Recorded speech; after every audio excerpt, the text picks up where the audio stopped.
to make you accept all the bad things that are happening, to turn you into a biological android, a type of zombie. You cannot make this up. Please send this video to everyone you know. For God's sakes, understand how serious this is. This is a global scientific corporate takeover of life itself. The globalists aren't just re-engineering corn and wheat and every other major crop and engineering sterilants into them. Suddenly, all over the news, they're promoting lithium and Prozac and other drugs in the water. Head bioethicist at Cambridge, they're the people that advise and set medical policy for doctors, are announcing they want to force drug you, and they're calling it cognitive enhancement. I've got a CBS News piece where they say that mercury helps your intelligence when everyone knows it causes brain damage. Mercury-containing vaccines may help, not harm kids, according to 2 new studies in the journal You Pediatrics. feel sleepy and relaxed. So relaxed. You trust me and what I say. Has she given up fighting? Alex is about to get a shock from an old friend now on BBC One in Ashes to Ashes. And remember, it was acceptable in the 80s.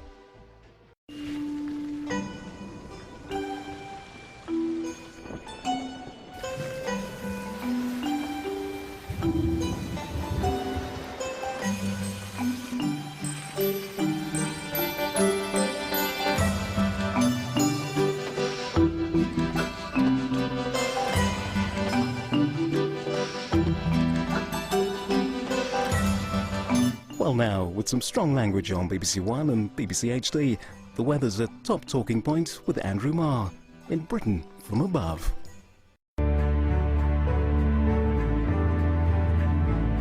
Time for a look at the BBC News, now on BBC One with Fiona Bruce.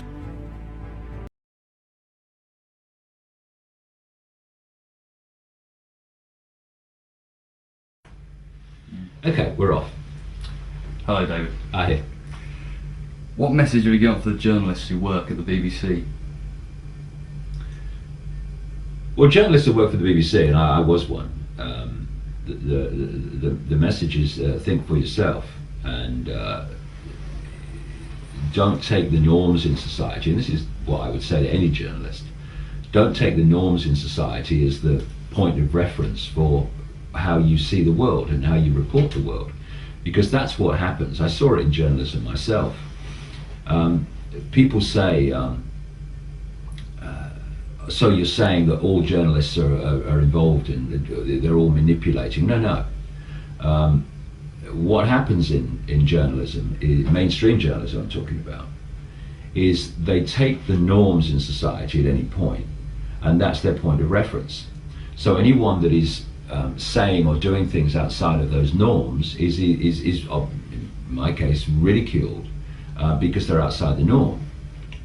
So a few centuries ago, today's journalists would have ridiculed anyone that said the earth was round, because the norm was at that time that it was flat. And so it's important for journalists to open their minds to see that the norms are not necessarily everything there is to know. But then you've got the next level with the BBC and mainstream journalism in general, in which there are limits to what you're allowed to put out. You know, if you reported someone like me in a, this guy takes the points and and all this stuff, then that's fine. You can report me on that level. But if you said, okay, we're gonna do this report or this documentary on this guy, and actually we're going to take seriously what he's saying, not that we're going to believe it, but what we're going to do is we're going to go with an open mind and we're going to look at the evidence, then that's a completely different situation. And I doubt very much if that would be acceptable, and certainly would never make the air. I've been interviewed a couple of times by tabloid journalists who wanted to do, in the last occasion, a 2-page feature about what I was saying about me, and all the photographs were taken and everything. But his article was going to be, actually, this guy's not crazy, and he might be saying this, but hey, you know, never made the paper, never got in, just never ever used. And this guy was a named frontline writer for that paper, never used. So there are two things running together in journalism. One is the closed-mindedness of most journalists, they're certainly not all, and the other thing is even those that are open to seeing life in a more expansive way, they then face the block of the structure. And the worst kind of censorship is self-censorship. This is how the system works. It's like the mouse in the laboratory maze. If you're going to get a shock all the time for going down these channels, then you stop going down them, and you can take the shock technology away, and the mouse won't go down there anymore because it's been shocked too many times. And with journalists, if you know that if you cross a certain line in what you write, then there's going to be, it's either going to get spiked, not used, or there's going to be a problem for you, then eventually most journalists know the line they shouldn't cross. And there's a very interesting documentary which is available through the internet. It's about, I forget what it's called now, but it's about Fox News. And it's a documentary talking to former people who worked for Fox News, of course Murdoch's station in America, which is the most biased station I've ever seen. And they tell this whole story of how there's such limits on what they can say and how they can report things that in the end you just stop putting it in or offering it or doing it if it crosses that line. Self-censorship's the worst thing, because then, you know, there's no confrontation, there's no debate, hey, why is this being censored? It just isn't done, and that's the worst kind of censorship. And journalists who succumb to that, well, they've succumbed to any connection to the word journalist for me. Mm-hmm. Yes, sir. Thanks. Hello. Hi. David Icke. I've kind of been interviewed on a program at 10:15. Right. We have reviewed the material which is submitted to us. Say again? We've reviewed the material which is submitted to us. Uh-huh. And we've also reviewed the radio regulations 1986. I don't believe it. You got an exclusive here. Go ahead. And we just don't feel comfortable with it. Why? Just don't feel comfortable. Why? Explain to me. No, that's it. Sorry. Thank you very much for your time. You have invited me onto a radio station. I turn up on time, and you stand there and say, without any substance or explanation, we're not having you on. Now, I just explained to you. No, you haven't. Why? Tell me why. I have reviewed the material which you have written, and I don't feel comfortable with it on the radio. Why? No, that's it. This is what I'm talking about when I say the public are given one version of reality, and people like this at AM 1040 in Vancouver prevent them having another version of reality, which means, of course, that they're getting part of the story and not what they're really entitled to hear. And if you think not exposing the fact that children are being abused in fantastic numbers, my friend, is too much for your radio station, then you tell the children who are being abused. Thanks for coming in. You know what your radio station is? Thanks for coming in. It's pathetic. Thank you very much for coming in. And you say you believe in freedom? You couldn't spell it. Thanks for coming in. Thank you. Nice to meet you. This is life in the free world, ladies and gentlemen. And this is one of the architects, unknowingly, of the destruction of our freedom. Good morning. Good morning, sir. This is unbelievable. No explanation, no substance, no debate, just that's it. No conspiracy, no suppression of information, ladies and gentlemen of the world. Well, you've just seen it yet again. You did say you were sick of doing radio interviews. That's not the point. Whether I have to do one after the other to get this information out is irrelevant to the fact that the information again and again is being suppressed. Why? They'll tell you what the government wants you to know. They'll tell you what the transnational corporations and the stock market want you to know. They won't tell you what they don't want you to know. And people like that are unknowing, frightened little men who are editing the news while claiming to be part of a media that is free. It was in reading some of the writings of David Icke that the decision was taken, hang on a minute, why isn't this guy in the courts of Canada? Because he out and out calls two of our former prime ministers of Canada, he says they are rapists. And I'm that if he truly believes that there is a superhuman extraterrestrial power overriding everything that happens on this planet that stifles opinion and stifles free speech, then why is he still with us? Why haven't the lizard men taken him out? Thursday, the coalition has failed to convince VTV, a popular local television station, to cancel David's scheduled appearance. Finally, David has a chance to put his side of the story across to the people of Vancouver.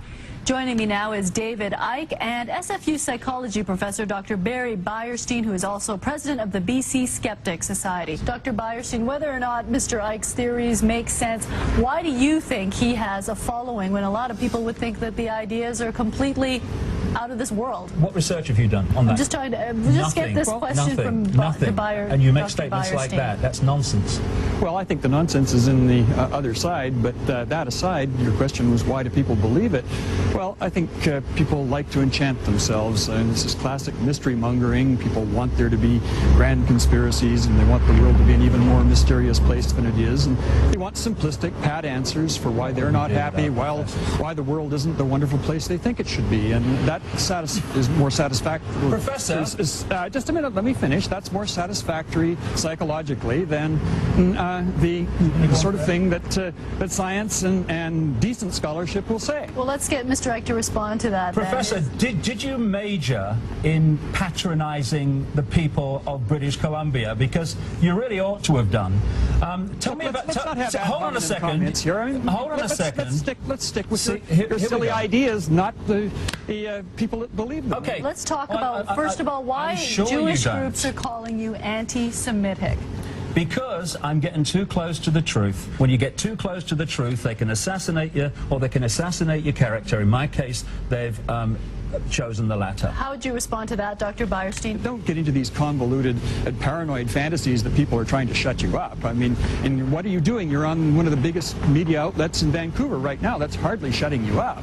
I've actually had 2 major interviews on radio pulled this week by the owners of the network. I've had book signings cancelled because of attacks on my character. Tangible, perhaps, for us to hold on to, is the claim that we are run by reptiles, that the royal family is reptilian, the reptile cities under the earth, and that they include, these Illuminati include presidents and prime ministers, Burt Bacharach, and Bob... The man who invented the... Yes, you have.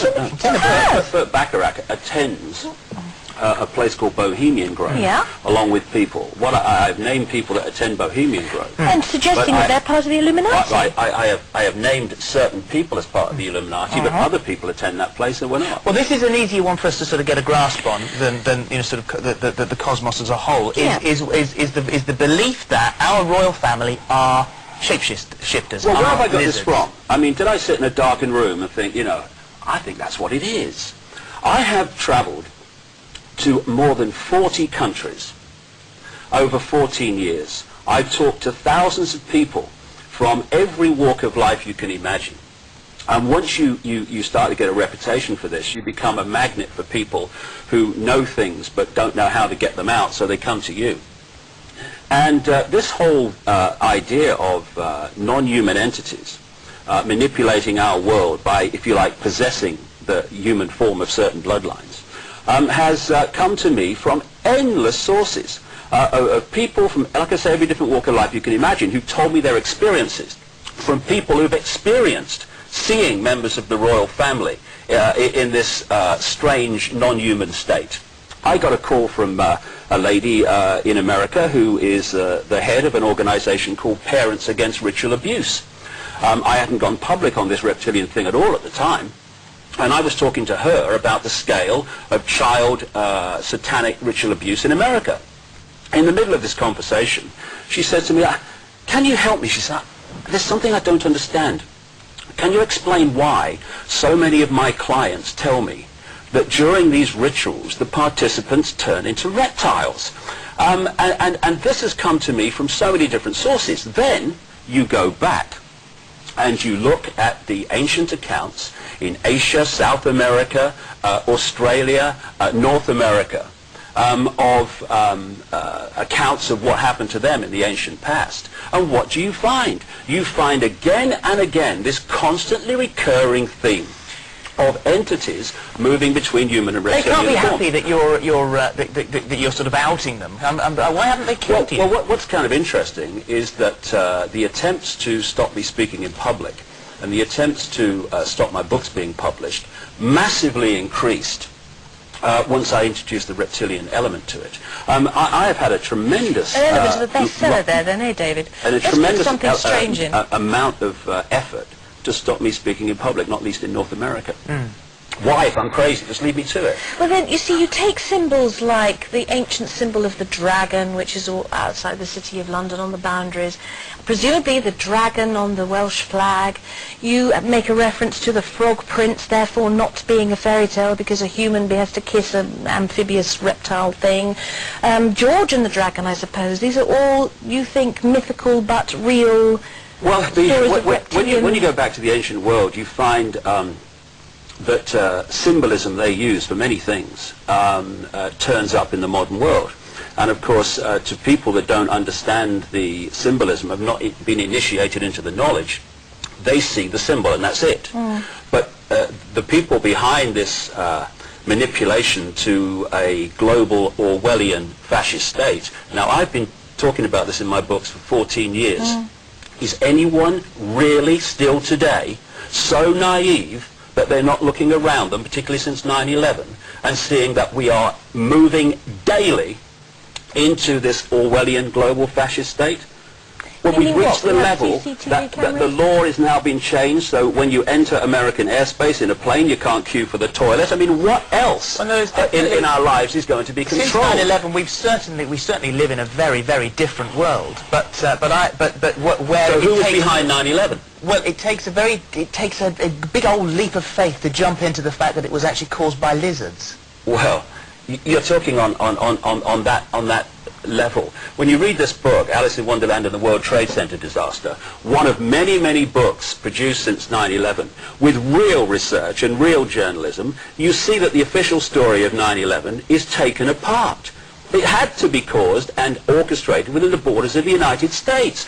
You won't see that on Trevor McDonald tonight. You won't see that on ITN. But the real researchers and the real journalists who don't work for the mainstream media can take 9/11 apart. It is a lie from start to finish. So you Not one strand of the official story fits with another. So you suggest the Americans, this is you suggesting, not our thoughts, but you suggest the Americans created 9/11 to frighten us into thinking, well, in that case, we must have a war on terrorism. Well, yes, in a basic theme, yes, but not Americans. The force that controls America and controls the American government.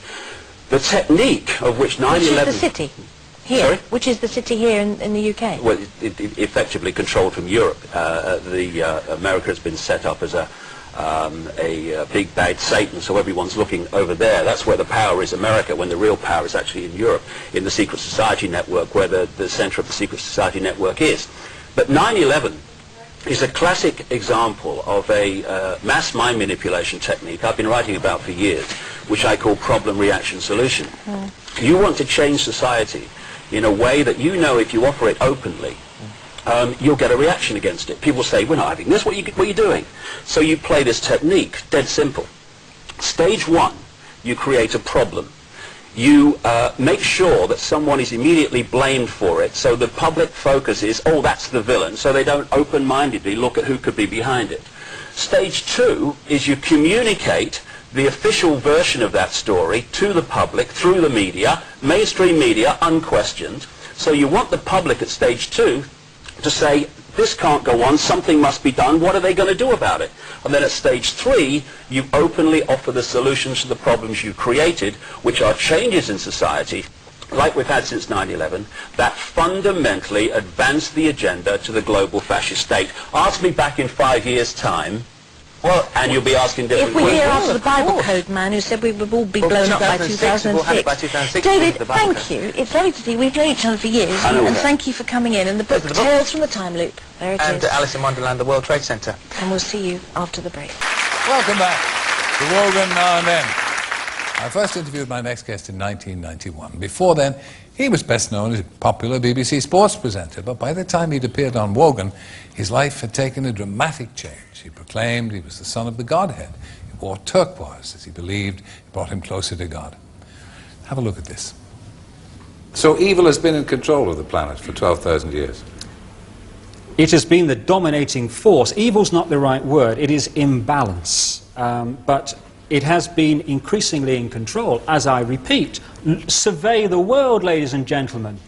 Is the force of love in control of this world, guiding this planet at this time? Of course not. The negativity, the thoughts that I'm talking about that are very destructive, are pouring out of this planet Well, let me every interrupt day. you. Was it a great shock for you to discover this at 38? Well, I think the word is gobsmacked. But again, you know, the best way of removing negativity is to laugh and be joyous. So I'm delighted that there's so much laughter in the audience tonight. But no, but just let me say this. They're laughing at you. They're not laughing with you. Fine.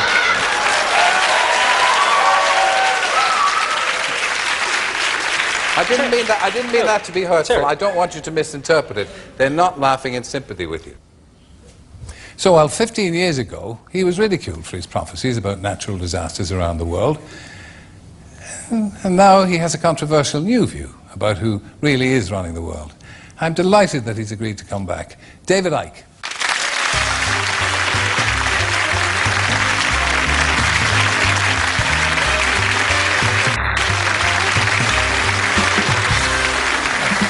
Thank you, no problem. Thank you. Now, again, when I see that, I'm slightly embarrassed by it because I thought it was a bit sharp with that comment. So, and at the time I said I didn't mean it to embarrass you. So, that interview at the time, it changed everything for you, didn't it? Well, it changed everything in the sense of I couldn't walk down any street in Britain without being laughed at by most of the people. Going in a pub, there was uproar. A comedian only had to say my name to get a laugh. And what that does is it reveals to you the level of immaturity that passes for adulthood in this country, whereby clearly a guy was going through an incredible experience. And instead of being mature and saying, why is this guy gone from being this, what you would call straight, normal television presenter, to how he is now? This is interesting. What's happening here? Instead, and I heard the ripples of laughter 16 years on when my name was mentioned, people just laughed. But the other, which gave me a real insight, especially given what I'm doing now in my books, about how easy it is for the few to control the many. Because the many, you know, we laugh at sheep because sheep just follow the one in front. Ah, stupid sheep. We humans have out-sheeped the sheep because at least the sheep need a sheepdog to keep them in line. Humans keep each other in line. And they do it by ridiculing or condemning anyone who commits the crime, because that's what it's become, of being different. I had a choice, Terry, at that point. I could have ended up faced with that scale of ridicule and ended up shaking in the corner, or I could have said, as I did, laugh, condemn, I don't give a damn. This is me. And if you don't like me, well, that's bad news, because this is the only me there is. And I refuse to conform and be bowed by the ridicule. And what it does, Terry, when you step out of the little box of what will other people think, how do I put this in a way that people won't think I'm crazy, you then realize how small a box you've actually been living in. But you do understand that, and I know you do, that you did make yourself a target because what you were saying was outlandish. It was, by normal standards, outlandish and outrageous, very intense. Just have a look at this.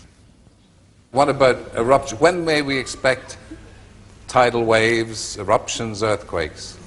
Well, because of the nature of the way the Earth has been treated over a long period of time, a tremendous amount of energy has built up within the Earth that cannot get out. If it doesn't get out, bang.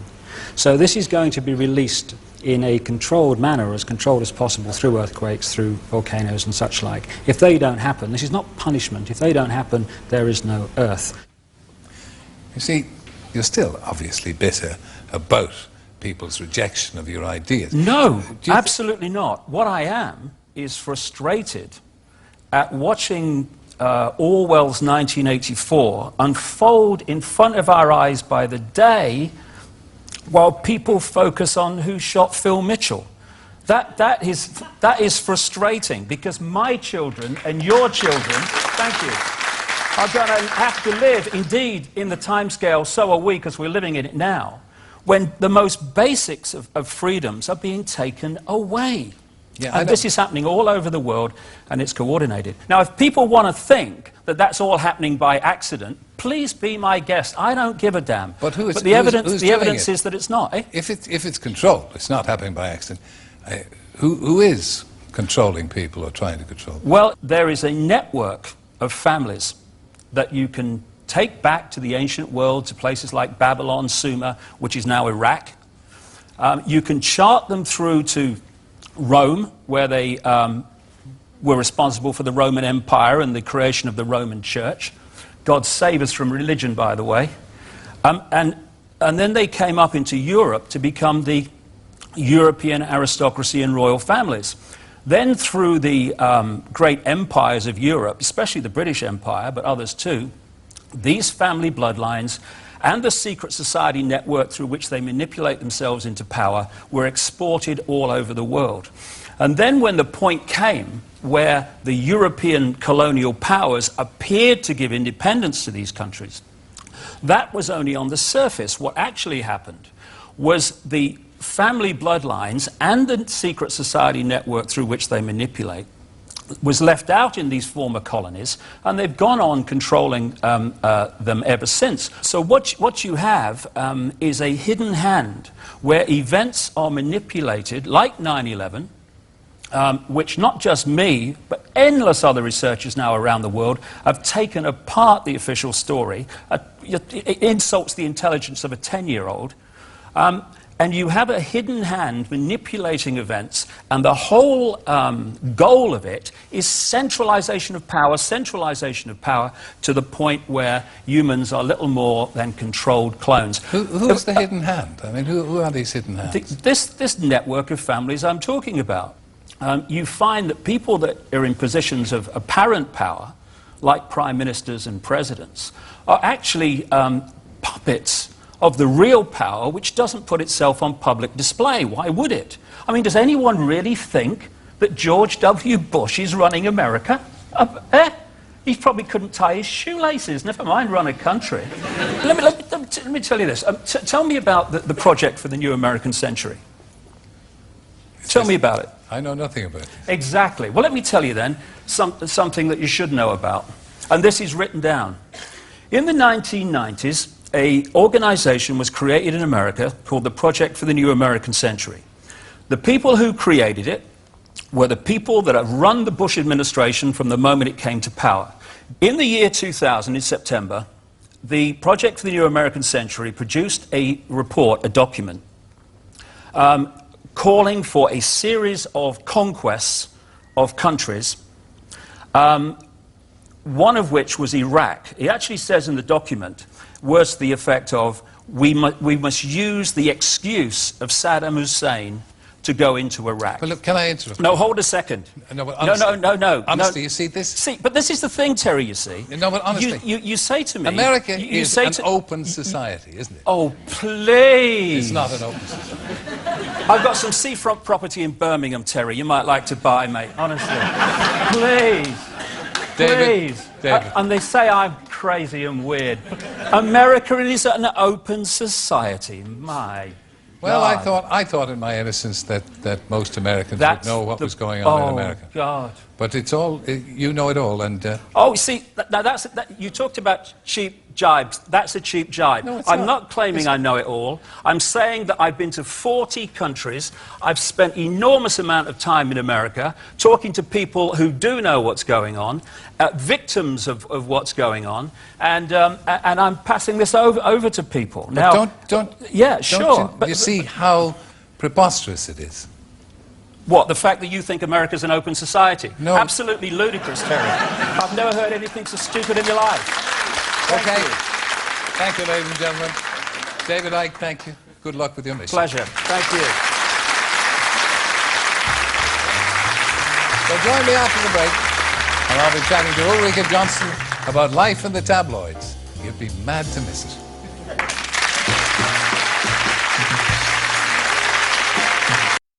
Round and round, swirly, swirly, you're in a swirly trance and so relaxed.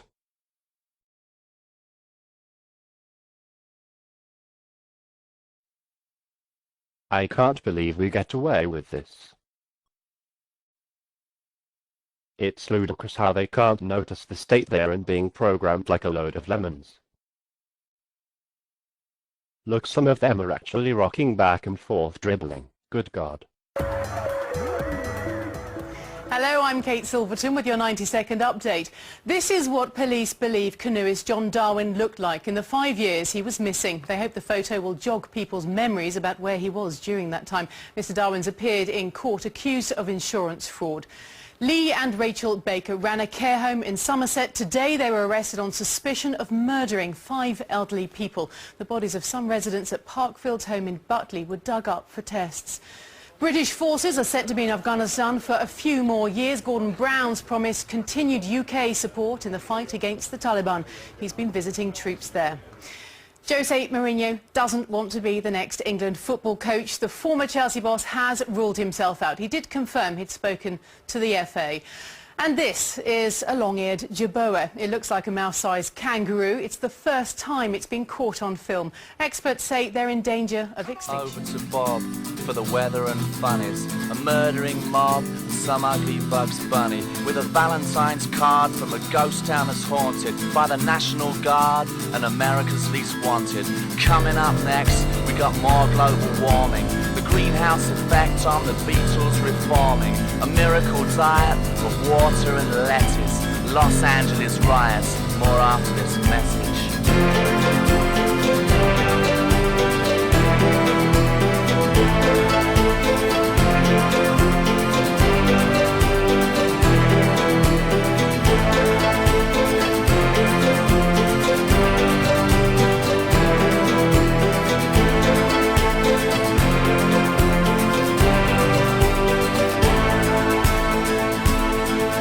In the next half an hour, the jury with their verdict. 2 bags of flour, a pig and a turnip. On the day of the jackass in the year of the bing bong, they adjourn to the crack house for a beer and a sing-song.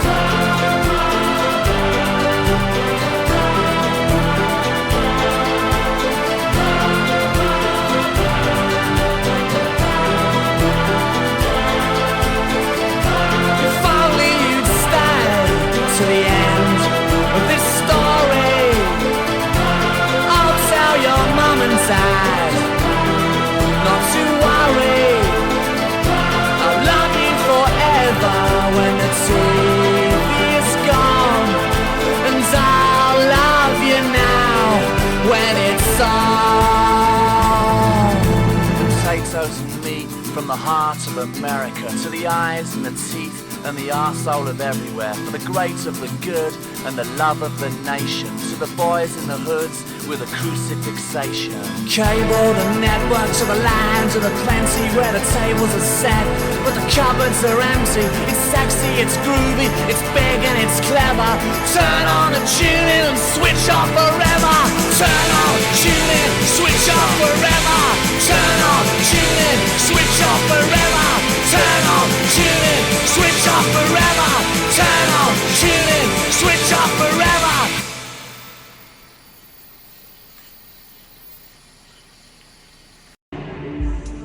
You ever heard that phrase, everyone knows that, mate? Well, why does everyone know that?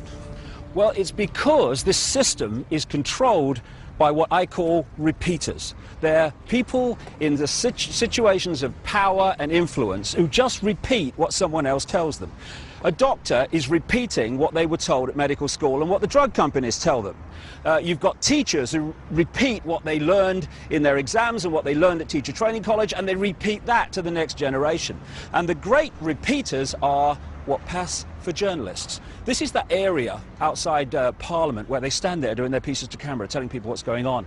Here we have the crews waiting for the journalists to come across from Westminster and stand there and tell them what's happening in the world. The fact is, they don't know what's happening. They know nothing. So this is what they should be saying if they were telling the truth. Now over to Westminster for the latest news from David Icke. Thank you, you. Well, I've got to be honest, mate, I haven't got a clue what's going on. I tell you what my job is, right? I wear a dark suit, not normally, but, you know, I'm playing here. And I'm come over from there, and I tell you what they've told me is going on. And I deliver it as if I know what's going on, and it's really true. I've got a clue if it's true. But they tell me, and they wouldn't lie, would they? I mean, would Tony Blair lie about what's really happening? Would George Bush, please? I'm a journalist, trust me.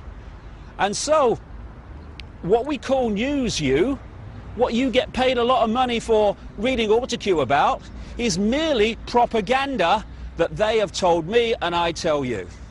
David Icke, BBC, ITN, CNN, CBS, Sky News, Westminster. You think I'd be on hundreds of radio stations, on all these years, lying? You think I'd get away with that?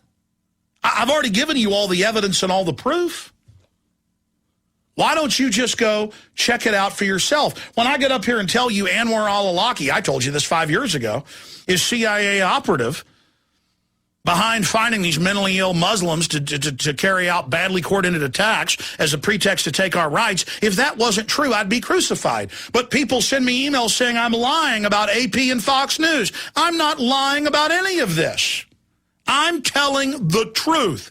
And a lot of you out there that sit on the fence and quietly know this is true, media people, government people, corporate people who go along with this, you're being enslaved because of it.